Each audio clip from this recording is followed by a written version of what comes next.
بسم الله الرحمن الرحيم.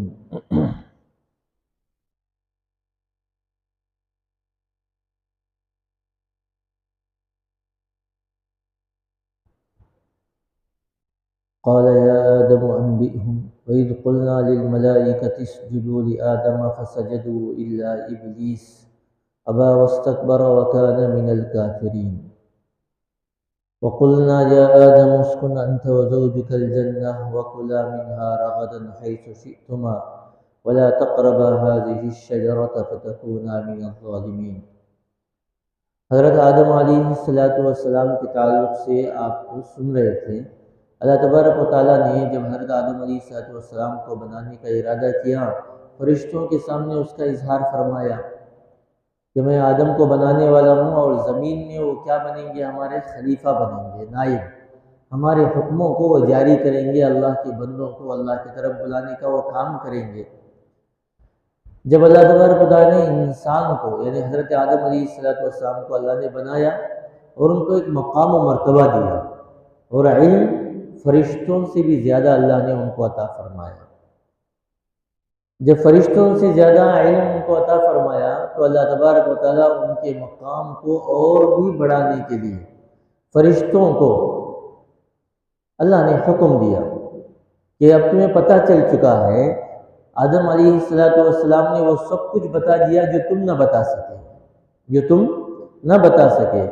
تو مقام کے حساب سے بھی ان کا مرتبہ بڑا ہے، علم بھی ان کے پاس تم سے زیادہ ہے. تو تم کیا کرو؟ ان کو سجدہ کرو، اللہ کا حکم ہوا. اب ایک تو یہ ہے کہ سجدہ کرنا اللہ کے علاوہ کسی اور کے لیے جائز ہے یا نہیں ہے. پہلے نبی کے شریعتوں میں آپ صلی اللہ علیہ وسلم کے دنیا میں آنے سے پہلے جتنی شریعتیں تھیں ان کے اندر سجدہ تعظیمی عظمت کے لیے سجدہ کرنا جائز تھا، عبادت کے لیے نہیں، بڑوں کی تعظیم کرنے کے لیے، بڑوں کی عزت کرنے کے لیے سجدہ کرنا جائز تھا.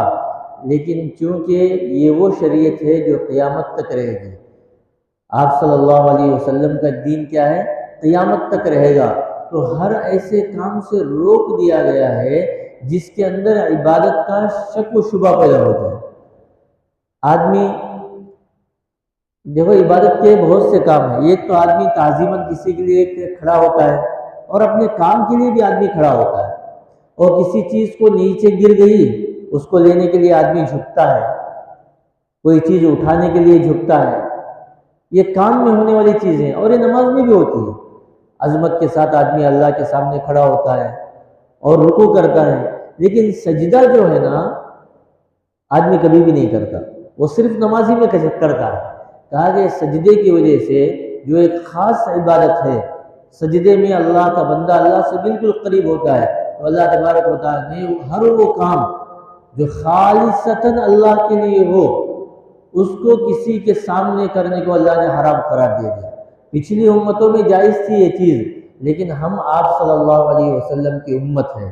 بہت سے لوگ یہ کہتے ہیں ماں باپ کے سامنے سجدہ کرنا جائز ہے، یعنی انہیں بنی اسرائیل میں بڑے ہونے کا شوق ہے، حضور کی امت کے ہونے پہ انہیں فخر نہیں ہے. اگر اپنے آپ کو حضور کی امت میں مانتے تو حضور کی شریعت پر بھی عمل کرتے. شریعت پر عمل کرنے کے لیے آپ صلی اللہ علیہ وسلم سے پہلے نبیوں کی شریعت چاہیے. نبی کی شریعت انہیں پسند نہیں ہے. انہیں جب منع کیا جاتا ہے کہ کسی مرشد کو سجدہ نہ کرو، قبر کو سجدہ نہ کرو، بڑوں کو سجدہ نہ کرو، سجدہ کس کو کرنا ہے؟ صرف اللہ کو ہے، کیونکہ یہ دین کے اندر منع کر دیا گیا ہے.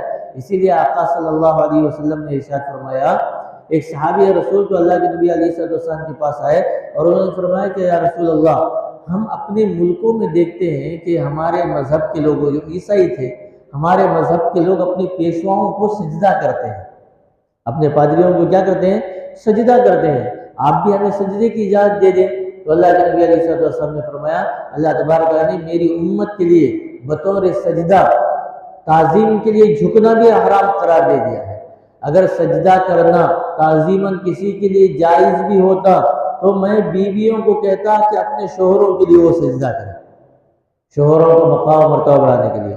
تو سجدہ بہرحال اس زمانے میں پچھلی امتوں کے لیے جائز تھا، وہ بھی تعظیماً عبادتن نہیں، عبادت کرنے کی، عبادت تو صرف ایک اللہ کی ہوتی ہے، لیکن آپ صلی اللہ علیہ وسلم کی امت کے لیے کسی کے سامنے سجدہ کرنا یہ بھی حرام قرار دے دیا گیا۔ اب بہرحال اس آیت کے اندر اللہ تبارک و تعالیٰ یہ فرما رہے ہیں کہ حضرت آدم علیہ السلام کو جب اللہ نے علم دیا ہے، اور یہ بھی یہ سبق دیا ہے، کسی بندے کو جب علم اللہ عطا فرماتے ہیں تو عام لوگوں کے لیے ضروری ہے کہ ان کی اطاعت کریں، ان کی بات کو مانیں۔ یہ نہیں کہ ہمارے سامنے کا بچہ آج جا تو حافظ عالم بن کو ہمارے سامنے آ کے پھر کو یہ حلال وہ حرام، یہ کرو وہ نہ کرو، ہم نہ بولتا کیا نہیں بولتے نہیں، ہاں یہ غرور و تکبر ہے۔ یہ کیا ہے؟ غرور و تکبر ہے، اور غرور و تکبر کا انجام بہت برا ہوتا ہے، جسے ابلیس کا انجام ہوا۔ اللہ تبارک و تعالیٰ نے حضرت آدم علیہ السلام کو علم عطا فرمایا۔ ایک بات تو ضرور ہے، قرآن سے یہ بات ثابت ہے، کسی مخلوق کے پاس اتنا علم نہیں ہے جتنا علم انسان کے پاس ہے۔ اس کو اللہ نے فرشتوں کے سامنے ثابت کر کے دکھایا، اور جس کو ثابت اللہ کر کے دکھائے وہ چیز غلط ہو سکتی ہے، کبھی بھی وہ چیز غلط نہیں ہو سکتی۔ آج لوگ یہی کہتے ہیں نا یہ بڑے علم والے ہیں، دیکھو تو ان کے پاس موکلہ ہے، جنہ ہے، ان کے پاس اتنا علم ہے۔ نہیں نہیں نہیں، انسان کے پاس بھی بہت بڑا علم ہوتا ہے، اللہ یہ ہے کہ وہ حصول علم پر محنت کرے، علم حاصل کرنے کے لیے کیا کرے؟ محنت کرے۔ کھا پی کے اگر زندگی گزارے گا تو جاہل کا جاہل ان پڑھ ہی رہے گا۔ اگر علم حاصل کرتا ہے تو انسان بہت زیادہ ترقی کرتا ہے، اس کے اندر اللہ نے صلاحیت رکھی ہے۔ جیسے مچھلی کے اندر تیرنے کی صلاحیت ہے، اسے سکھانے کی ضرورت نہیں ہے، اسی طریقے سے علم حاصل کرنے کی طاقت و صلاحیت انسان کے اندر اللہ نے رکھی ہے، محنت کرنا اس کے لیے شرط ہے۔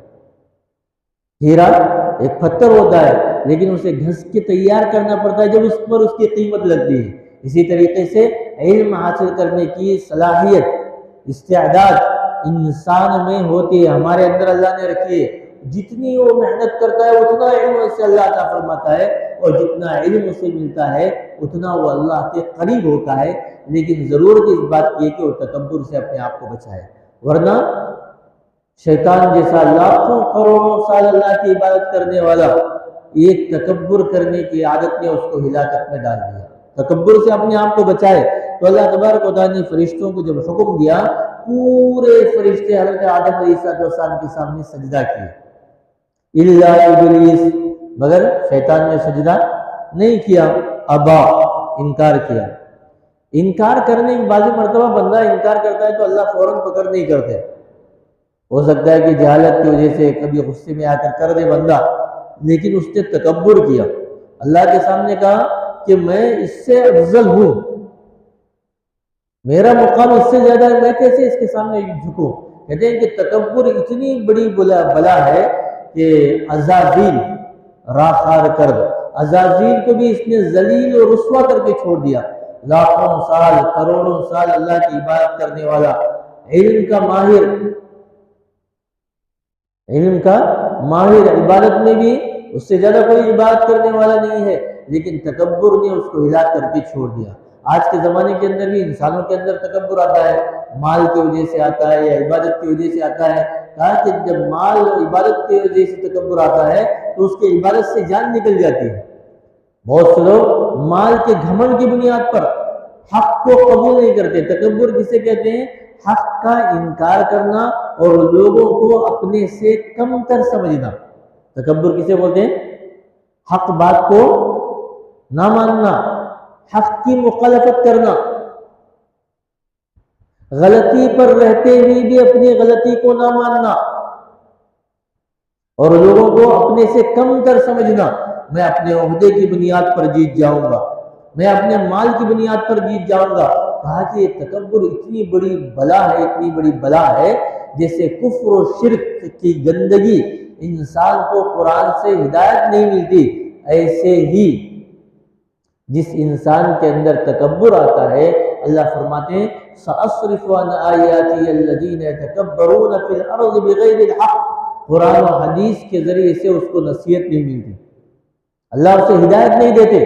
جو تکبر کرتا ہے اللہ اسے ہدایت نہیں دیتے۔ قرآن پڑھتا بھی ہے، آج بہت سے لوگوں کو دیکھا ہوگا آپ نے، قرآن پڑھتے ہیں بیٹھ کر، پڑھنے کے بعد قرآن سے انہیں ہدایت نہیں ملتی، قرآن سے انہیں نفع نہیں ہوتا. کیوں؟ کہ تکبر دل کے اندر بھرا ہوا ہے.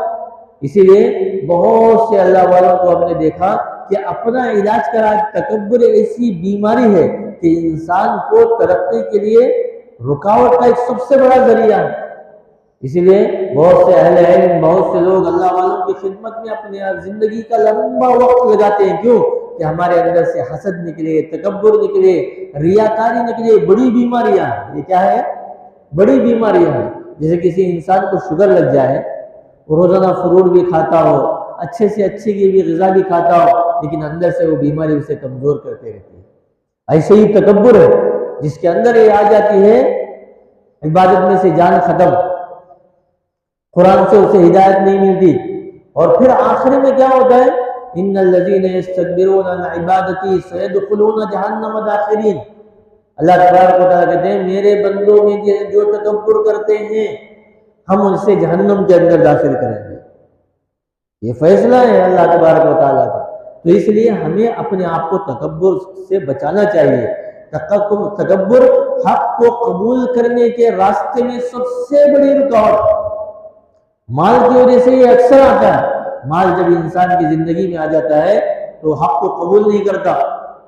آج ایسے ہی کورٹ کے اندر جتنے کیسز چل رہے ہیں نا، سارے یہی ہے کہ مال کے بنیاد پر جیتنے کا ان کے خواب و خیال کے اندر ہے، ہم جیت جائیں گے.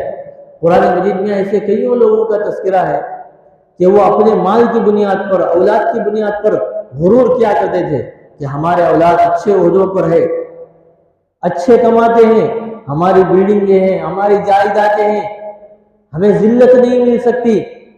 تو اللہ تبارک و تعالیٰ نے فرمایا ان ترنی انا اقل منک مالا وولدا فعسى ربی ان یؤتینی خیرا من جنتک ویرسل علیک حسبانا من السماء فتصبح سعیدا زلقا. اگر مال کی بنیاد پر، اولاد کی بنیاد پر تم ہمیں کمزور سمجھتے ہو سکتا ہے کہ تمہارے مال پر اور تمہاری کھیتیوں پر، تمہاری دولت پر راتوں رات اللہ اس پر عذاب لے کر آئے، اور ہمیں اللہ تبارک و تعالیٰ اللہ کے حکموں پر چلنے کی وجہ سے تم سے بھی زیادہ بہترین خوبصورت مکانات دے، اور آخرت کی وہ ابد الآباد کامیابی دے جس کے بعد کبھی ناکامی انسان کو نہیں ملتی. اپنے مال پر، عہدوں پر غرور نہ کر دو. اس کو کیا کرنا ہے؟ اللہ نے اگر علم دیا ہے تو اللہ کے راہ میں خرچ کرنا ہے. دولت دی ہے تو اسے اللہ کے راہ میں خرچ کرنے کے لیے اللہ نے دی ہے.